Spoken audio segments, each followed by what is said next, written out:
হরে কৃষ্ণ। সকলকে শ্রীমদ্ ভগবদ গীতার পাঠে সুস্বাগতম।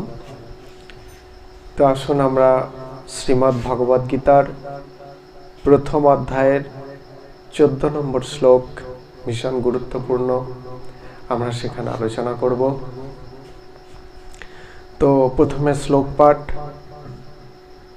14 নম্বর শ্লোকে বলা হচ্ছে, ততো শ্বেতৈর্হয়ৈর্যুক্তে মহতি সন্দনে স্থিতৌ মাধবঃ পাণ্ডবশ্চৈব দিব্যৌ শঙ্খৌ প্রদধ্মতুঃ। অর্থাৎ তারপর শ্বেত অশ্ববাহিত উত্তম রথে উপবিষ্ট শ্রীকৃষ্ণ ও অর্জুন তাদের দিব্য শঙ্খগুলি উচ্চৈঃস্বরে বাজাতে আরম্ভ করলেন। এখানে যদি আমরা দেখি, এই শ্লোকটা ভীষণ গুরুত্বপূর্ণ এবং এই শ্লোকের দুটো অর্থ আছে, একটা বাইরের অর্থ আর একটা ভিতরকার অর্থ। আমরা প্রথমে বাইরের অর্থটা আলোচনা করার চেষ্টা করি, তারপর ভিতরের যে প্রধান বা মুখ্য ব্যাখ্যা সেগুলো আমরা আলোচনা করার চেষ্টা করব। তো প্রথমে কি বলছেন, তারপর অর্থাৎ যখন ওই কৌরব পক্ষের সকলে পিতামহ ভীষ্ম সেই শঙ্খনাদ করার সঙ্গে সঙ্গে সকলেই তাদের পক্ষের সবাই যুদ্ধের যে বাজনা সেগুলো বাজাতে আরম্ভ করেছিলেন, তখন তারপর কি হলো, তারপর শ্বেত অশ্ববাহিত উত্তম রথে অর্জুন এবং শ্রীকৃষ্ণ যেই রথে ছিলেন সেই রথের বর্ণনা দিচ্ছেন। সেটা ছিল শ্বেত অশ্ববাহিত উত্তম এক রথ। সেই রথে উপবিষ্ট ছিলেন শ্রীকৃষ্ণ এবং অর্জুন। তখন তাদের দিব্য শঙ্খগুলি তারা বাজাতে আরম্ভ করলেন।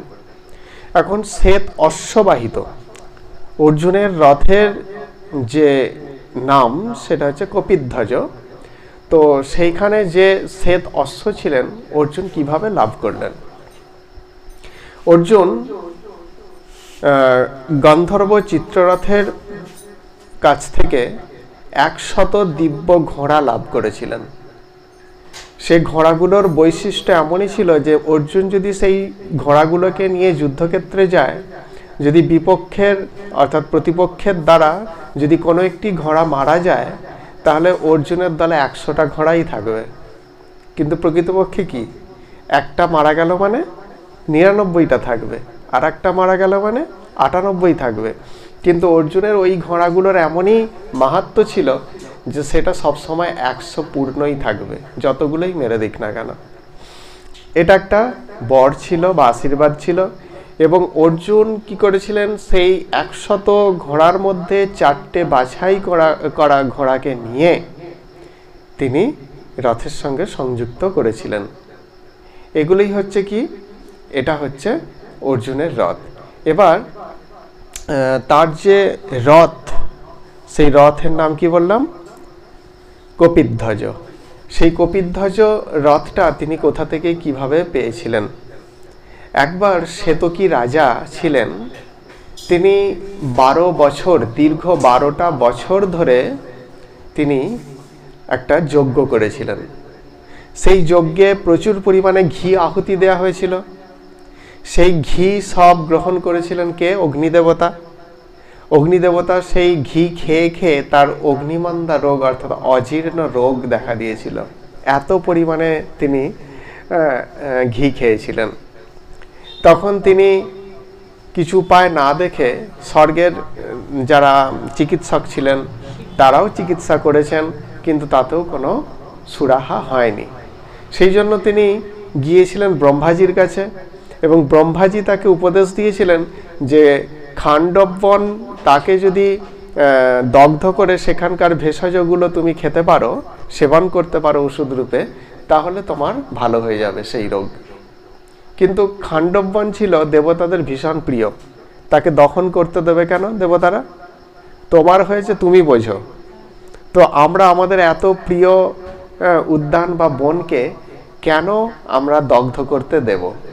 সেই জন্য অগ্নিদেবতা, তার তো বিশাল শক্তি, তিনি অগ্নি বর্ষণ করে সেই বনকে দহন করতে যাচ্ছেন, কিন্তু হচ্ছে কি, ইন্দ্র হচ্ছে বৃষ্টির দেবতা, তিনি বৃষ্টি ঝরিয়ে দিচ্ছেন, ব্যাস সব আগুন নিভে যাচ্ছে। এই রকম হচ্ছে। তখন কিছু উপায় না দেখে সেই অগ্নিদেবতা শ্রীকৃষ্ণ এবং অর্জুনের শরণাপন্ন হয়েছিলেন, এবং শ্রীকৃষ্ণের নির্দেশেই অর্জুন সেই খাণ্ডব বনকে দহন করেছিলেন, এবং পরবর্তীকালে তার ফলে কী হয়েছিল না, অগ্নিদেব সেই তার রোগ থেকে মুক্ত হয়েছিলেন।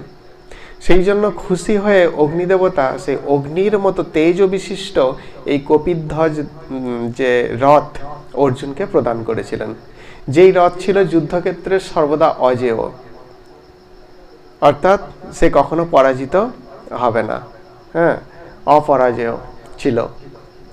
তো সেই রথটা তিনি অগ্নিদেবতার কাছ থেকে পেয়েছিলেন, এবং কপিধ্বজ অর্থাৎ সেই তার ধ্বজাটা যে ছিল সেটা হনুমানজি তার চিত্র অঙ্কিত, সেই জন্যই তার নাম হয় কপিধ্বজ। এইভাবেই আমরা দেখতে পাই যে অর্জুন এইভাবে কি করেছিলেন না, সেই দিব্য রথ প্রাপ্ত হয়েছিলেন। কিন্তু এর যে ভিতরকার অর্থ সেটা আমরা যদি দেখি, যে উত্তম রথ বলা হয়েছে। অর্জুন এবং শ্রীকৃষ্ণ যেখানে বসে আছেন সেই রথটাকে কি বলছেন, উত্তম রথ। উত্তম রথ কেন বলা হলো? প্রকৃতপক্ষে আমরা যদি দেখি যে উপনিষদ, কঠোপনিষদে একটা শ্লোক বলা হয়েছে, যেখানে বলা হয়েছে যে আত্মানম রথিনম বিদ্ধি শরীর রথমেব তু বুদ্ধিম তু সারথিম বিদ্ধি মনোপগ্রহমেব চ ইন্দ্রিয়াণি হয়ানাহুর বিষয়ান্স্তেষু গোচরান। এরকম একটা শ্লোক বলা হয়েছে। অর্থাৎ প্রকৃতপক্ষে এই রথটা কি? প্রকৃতপক্ষে এই উত্তম রথ হচ্ছে আমাদের এই মানব শরীর। আমাদের মানব শরীরটাই হচ্ছে উত্তম রথ। দেখো এখানে কে কে আছে, বলছে আত্মানাম রথিনাম বিদ্ধি, অর্থাৎ আত্মা হচ্ছে সেই রথের স্বামী, মালিক, আত্মা। অর্থাৎ জীবদেহে আমরা আত্মারূপে প্রবিষ্ট আছি, দেহটা রথ, এবং আমরা হলাম সেই রথের অধিপতি বা স্বামী।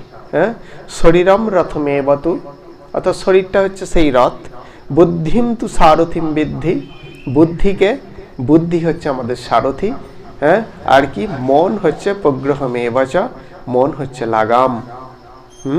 তাহলে আমরা বুঝতে পারছি একটা ঘোড়া একটা রথের মধ্যে যেভাবে থাকে ঠিক সেরকমই আমাদের দেহটা। আর কি, ইন্দ্রিয়াণি হয়ানাহু, অর্থাৎ ইন্দ্রিয়গুলো হচ্ছে আমাদের ঘোড়া। সে কি করে, বিভিন্ন বিষয়ে ঘুরে বেড়ায়। আমাদের চক্ষু, কর্ণ, নাসিকা, জিহ্বা, ত্বক, পাঁচটা ইন্দ্রিয়, এই পাঁচটা ইন্দ্রিয় তাদের বিষয়ের দিকে ধাবিত হয়। তারা ভালো মন্দ কিছু বোঝে না। চোখ বলে যেটা দেখতে ভালো লাগে আমি দেখব, কান বলে যেটা শুনতে ভালো লাগে আমি শুনবো, ত্বক বলে যা স্পর্শ করে আমি সুখ পাই সেটা করব, তারপরে ঘ্রাণ বলে, নাসিকা বলে যা আমি ঘ্রাণ নিয়ে খুশি হই তাই নেব, জিহ্বা বলে যার আমি স্বাদ নিয়ে তৃপ্ত হই তাতেই আমি হব, কিন্তু ভালো মন্দ বিচার করে না। সেই জন্য কি করতে হয়, ঘোড়া সঙ্গে লাগাম দিতে হয়। সেই লাগামটা কার হাতে থাকে, সারথির হাতে থাকে। সারথি সেই লাগাম ধরে ঘোড়াকে ঠিক রাস্তায় নিয়ে যায়, তাই না?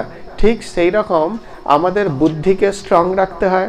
বুদ্ধি হচ্ছে এখানে পরমাত্মা রূপী সেই ভগবান, তিনি সারথি রূপে আমাদের মধ্যে আছেন। তিনি কি করেন, সে মনকে যদি তার সঙ্গে যুক্ত করা হয় তাহলে সে তার দ্বারাই কি হবে না, আমরা আমাদের ইন্দ্রিয়গুলোকে নিয়ন্ত্রণ করতে সক্ষম হব। তাহলে প্রকৃতপক্ষে এই যে রথের কথা বলা হলো, সেই রথটা আসলে কে? সেই রথটা হচ্ছে আমাদের এই দেহটাই। এটাকে উত্তম বলা হয়েছে কেন? উত্তম রথ থাকলে নিশ্চয়ই অধম রথও থাকে। যেহেতু উত্তম কথাটা ব্যবহার করা হয়েছে, তাহলে তার বিপরীতে একটা অধম এই কথাটাও থাকতে পারে। তো অধম রথ কোনগুলো আর উত্তম রথ কোনগুলো? এই মানব শরীরকেই সাধারণত কি বলা হচ্ছে, উত্তম রথ বলা হচ্ছে।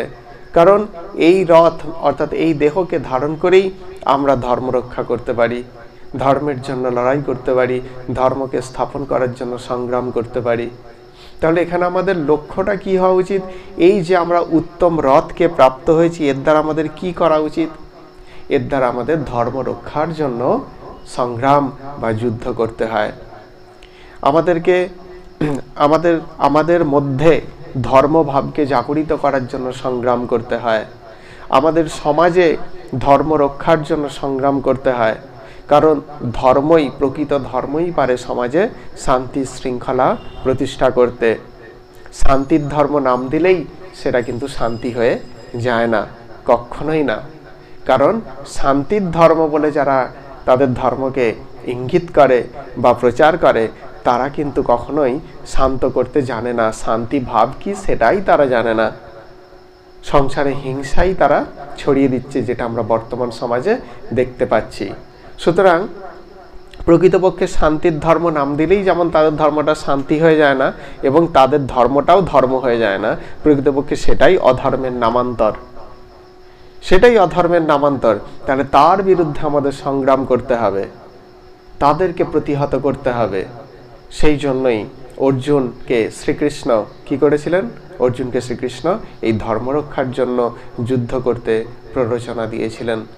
এই শ্লোকের মধ্য দিয়ে এটাই কিন্তু বোঝানো হচ্ছে যে তত শ্বেতৈর হৈর্যুক্তে, এই শ্লোকের মধ্য দিয়ে তারপর সেই শ্বেত অশ্ববাহিত উত্তম রথে উপবিষ্ট শ্রীকৃষ্ণ এবং অর্জুন তাদের সেই দিব্য শঙ্খগুলি বাজাতে আরম্ভ করলেন। অর্থাৎ পিতামহ ভীষ্ম এর আগে আমরা দেখেছি শঙ্খনাদ করেছেন। তার উদ্দেশ্য কি শঙ্খনাদ করার? বাইরের উদ্দেশ্যটা হচ্ছে দুর্যোধনকে একটু শান্তি প্রদান করা, কারণ তিনি ভয় পেয়ে গিয়েছিলেন। আর হচ্ছে ভেতরের উদ্দেশ্য এটাই যে তিনি ইঙ্গিত দিয়ে দিলেন শঙ্খধ্বনি করে। শঙ্খ যেহেতু মঙ্গলের প্রতীক, শঙ্খধ্বনি, তাই মঙ্গল যেখানে সেখানেই কিন্তু জয় হবে, সেখানেই কিন্তু শান্তি প্রতিষ্ঠিত হবে। এটাই কিন্তু এখানে বলা হচ্ছে যে তত শ্বেতৈর হৈর্যুক্তে মহতি সন্দনে স্থিত মাধব পাণ্ডবস্যৈব দিব্যৌ শঙ্খৌ প্রদদ্মতু। আর একটা ব্যাখ্যা খুব সুন্দর এখানে বলা হচ্ছে যে মাধব, ভগবান শ্রীকৃষ্ণের অনেক নাম থাকা সত্ত্বেও, অনন্ত নাম থাকা সত্ত্বেও প্রথমেই কিন্তু এখানে ব্যবহার করলেন সঞ্জয় কি? মাধব। এই কথাটাই কিন্তু ব্যবহার করলেন। কেন মাধব কথাটা ব্যবহার করলেন? অন্য নাম পরিত্যাগ করে প্রথমেই কেন মাধব কথাটা ব্যবহার করলেন? মাধব মানে, মা মানে হচ্ছে শ্রীদেবী অর্থাৎ লক্ষ্মী দেবী, এবং ধব মানে হচ্ছে স্বামী। তাহলে লক্ষ্মীর স্বামী নারায়ণ বা কৃষ্ণ, তাকেই ইঙ্গিত করা হচ্ছে এখানে। অর্থাৎ এখানে এই মাধব কথাটার মধ্য দিয়ে পুরোপুরিভাবে ইঙ্গিত দিয়ে দেওয়া হলো যে মা অর্থাৎ লক্ষ্মী দেবী হচ্ছে কিসের প্রতীক? সমস্ত ইতিবাচক বা পজিটিভ শক্তির আধার তিনি। যেখানে পজিটিভ শক্তি থাকে সেখানেই কিন্তু মঙ্গল থাকে। লক্ষ্মী দেবী হচ্ছেন তিনি সমগ্র মঙ্গলের আধার, সমগ্র ইতিবাচক শক্তির আধার তিনি। যেখানে মঙ্গল, যেখানে সদাচার, যেখানে শুদ্ধাচার, যেখানে পবিত্রতা, সেখানেই কিন্তু লক্ষ্মী দেবী থাকেন। এর বিরুদ্ধে যারা, তাদের কাছে কিন্তু লক্ষ্মী দেবী কখনোই থাকে না। তিনি তার ছায়াকে অর্থাৎ অলক্ষ্মী রূপে তাদের জীবনে পাঠিয়ে দেন, কিন্তু কখনোই লক্ষ্মী রূপে তাদের জীবনে তিনি যান না। সেই জন্য এখানে ইঙ্গিত করছেন যে মাধব কি করলেন? শঙ্খ বাজালেন, তার সঙ্গে সঙ্গে পাণ্ডবরাও শঙ্খ বাজাতে আরম্ভ করলেন। মাধব এবং পাণ্ডবদের শঙ্খের মধ্য দিয়েও কিন্তু এটাই বোঝা যায় যে মঙ্গল যেখানে, যেখানে মঙ্গলাধিপতি ভগবান, সেখানেই মঙ্গল হয়। যেখানে বিজয়ের অধিষ্ঠাত্রী দেবী লক্ষ্মীপতি অবস্থান করেন, সেই পক্ষেরই বিজয় হয়। তাহলে এখানে কিন্তু প্রথম অধ্যায়ে কিন্তু সেই ইঙ্গিতই দিয়ে দিলেন এই মাধব কথাটার মধ্য দিয়ে যে জয় প্রকৃতপক্ষে কোথায় হবে। হরে কৃষ্ণ, সকলকে ধন্যবাদ, প্রণাম।